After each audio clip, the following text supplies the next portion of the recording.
Donc, moi, je m'appelle Pierre Muret, donc je travaille au CRET à Namur sur le projet Les Tactiles depuis 9 ans maintenant. Avant ça, je m'occupais du braille informatique à l'IRSA, l'Institut royal pour les sourds et les aveugles à Bruxelles. J'ai fait ça pendant 18 ans. Le projet Les Tactiles, si vous voulez, s'articule autour d'un site internet qui propose des fiches d'information et des vidéos expliquant le plus simplement possible les possibilités qu'offrent les tablettes et les smartphones au quotidien des personnes en situation de handicap, quel que soit leur handicap. Euh, alors, les paramètres d'accessibilité et les applications, évidemment, vont faciliter l'autonomie et la communication de ces personnes. Et moi, j'appelle ça des prothèses d'autonomie et de communication.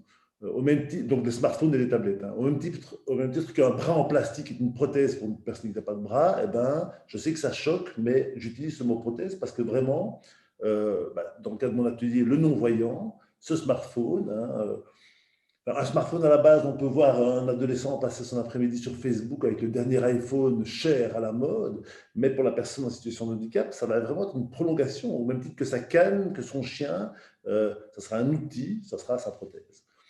Voilà.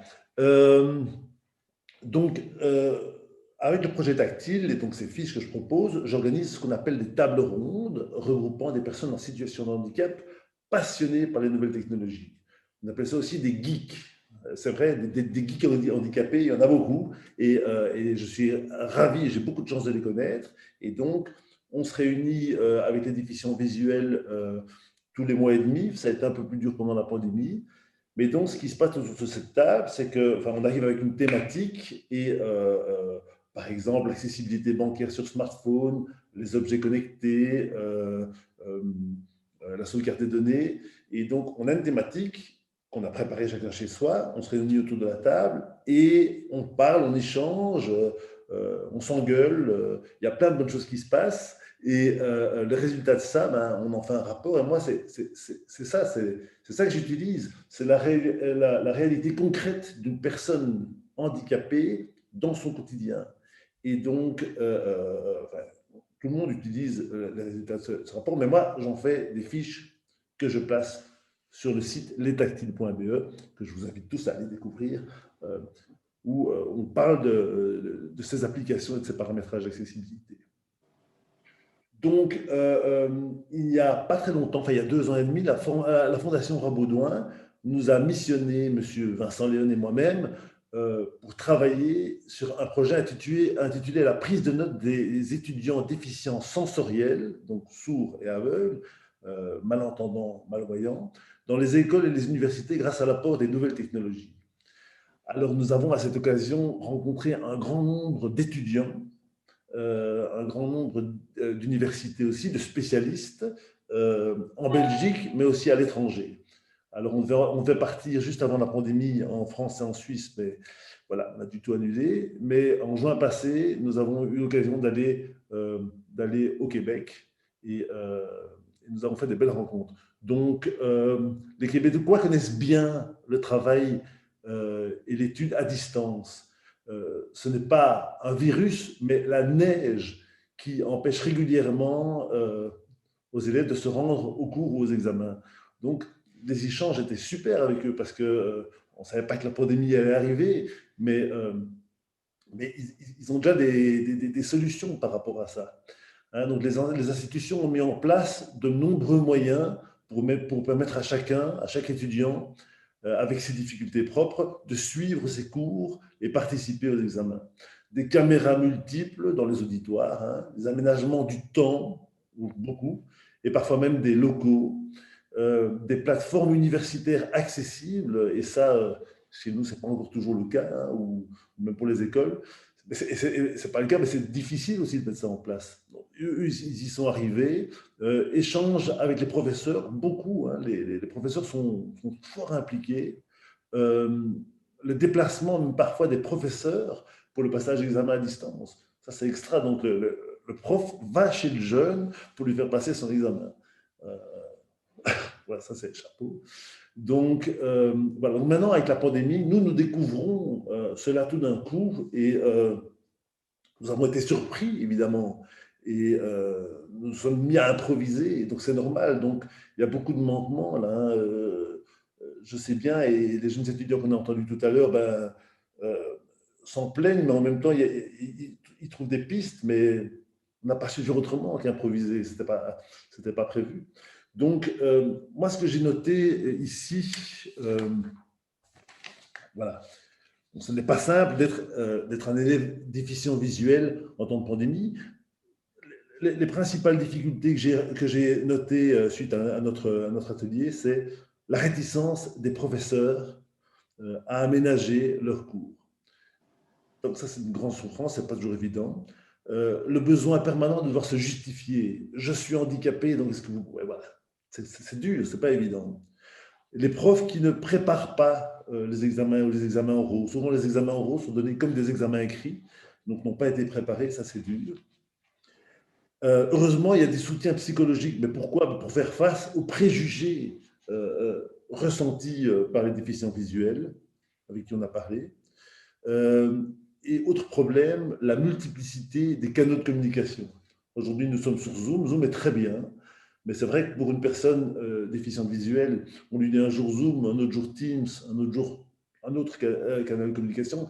Il y en a beaucoup. C'est difficile. Évidemment, les boutons ne sont pas au même endroit. La manière d'utiliser, d'appréhender l'outil n'est pas le même à chaque fois. C'est pas évident. Alors, dans les questions qui ont été proposées, on s'est partagé avec M. Vincent Léon et moi-même les grosses questions proposées.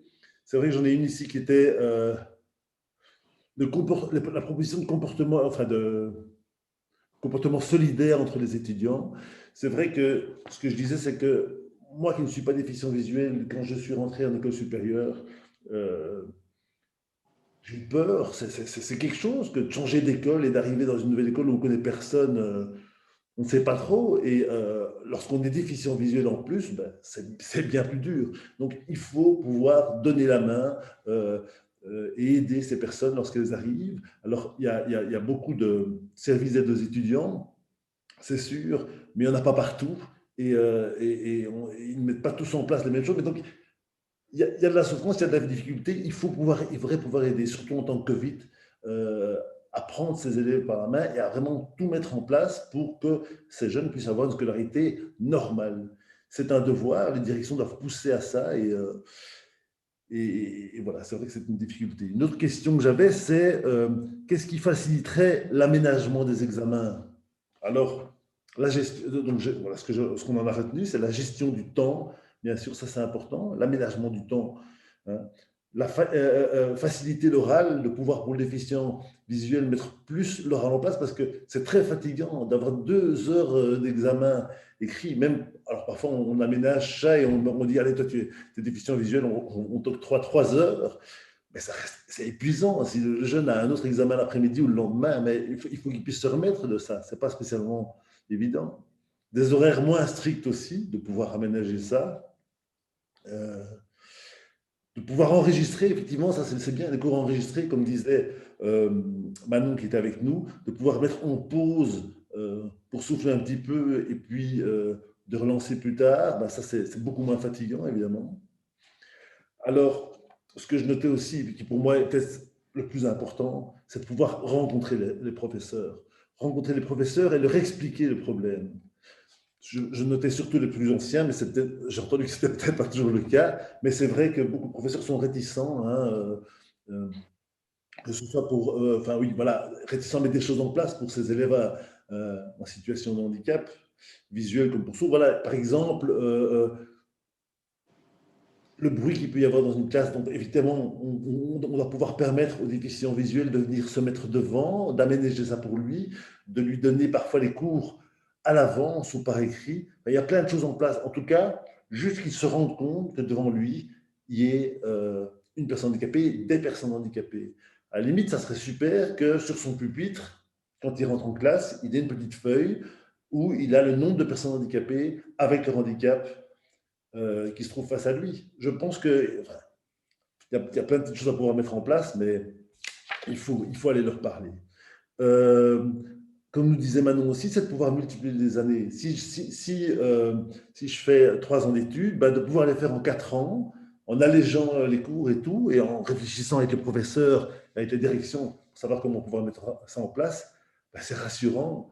Et ils sont souvent d'accord, les élèves en tout cas, de pouvoir multiplier les années. Donc ça serait chouette que les professeurs puissent suivre, et, enfin que les institutions puissent suivre. Et qu'est-ce que j'ai noté encore? Oui, c'est vrai on est face aussi, mais ça on ne l'a pas évoqué en atelier, mais ça je voulais parler de ça aussi, c'est on a des personnes en situation de handicap, quel que soit leur handicap, qui ne veulent pas faire savoir qu'elles sont handicapées. Et donc ça, vous allez me dire, les écoles, ben, elles n'en peuvent rien, elles ne peuvent pas savoir, c'est sûr.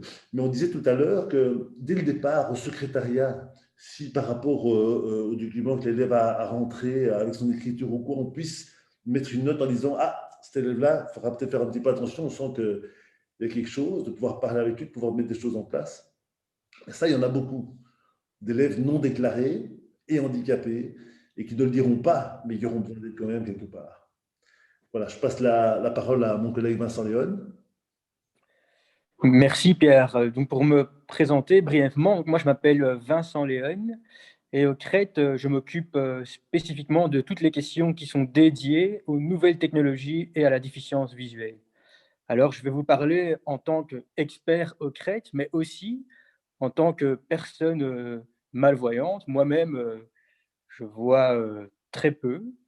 Et donc, comme tout le monde, j'ai été surpris, brutalisé par la rapidité avec laquelle le Covid est arrivé. Et tout d'un coup, nous nous sommes trouvés en confinement. Avec ce confinement est arrivé des demandes que je n'avais même jamais imaginées. Je recevais des mails d'accompagnateurs pédagogiques qui me disaient: bonjour, voilà, aujourd'hui c'est le Covid, les cours se font à distance, mon jeune ne maîtrise pas la technologie, que faire?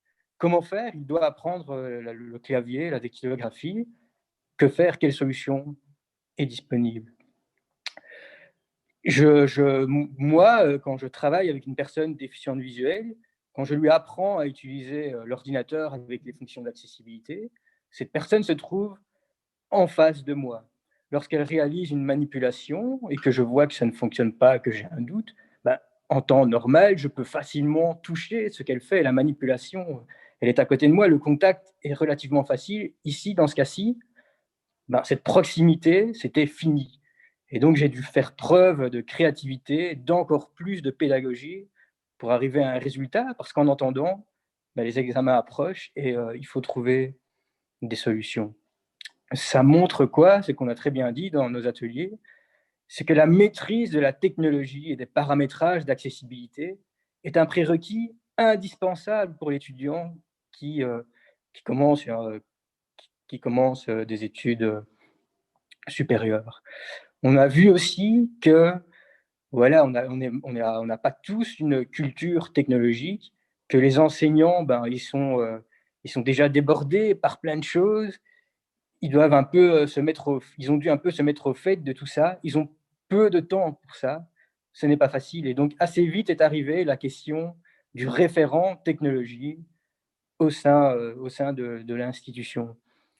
Que cet enseignant puisse aller voir la personne référent technologie et déficience visuelle dans ce cas-ci pour lui dire, voilà, qu'est-ce qu'on fait? J'ai un jeune qui ne maîtrise pas comment ça se passe. Quelque chose qui m'a fort marqué dans ces ateliers, je ne sais plus le prénom, mais qui nous racontait que, qu'elle suivait un jeune qui avait un bloc-notes braille. Donc c'est une machine tout à fait adaptée, mais qui n'est pas du tout comparable à un ordinateur. Tout d'un coup, elle doit faire ses cours sur Teams, elle ne maîtrise pas l'ordinateur, elle est coincée. Cette personne trouve et cherche des solutions, cherche et trouve des solutions, pardon, mais dans un climat un petit peu chaotique. En même temps, cette difficulté, ça a aussi représenté une période riche en apprentissage, une opportunité de se développer. Manon, qui était avec nous, nous a très bien dit, finalement, ce qui était vraiment confortable dans cette période, c'est en effet de pouvoir gérer ma fatigue comme je l'entends, ce que je ne peux pas faire quand je suis dans un auditoire. Et donc de pouvoir mettre pause, comme Pierre le disait, ou même de se reposer quelques heures et puis de reprendre, de visionner le cours le soir.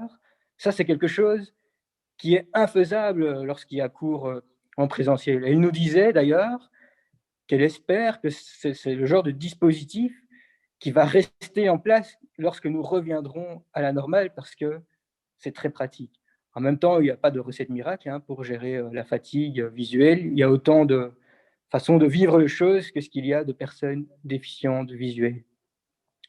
Même si le confinement représente un défi, a représenté un défi, c'est un défi que nous avons réussi à surmonter. Pendant longtemps, le concept d'aménagement raisonnable n'était pas dans les mœurs. Il a fallu du temps pour que ça soit dans les mœurs. Et ici, en quelques mois, on a réussi à faire preuve de créativité et d'adaptation. Ça, c'est quand même, je trouve, à souligner. Nous sommes capables, avec beaucoup de volonté, de faire des grandes choses. Je reviens à cette idée de référent technologie.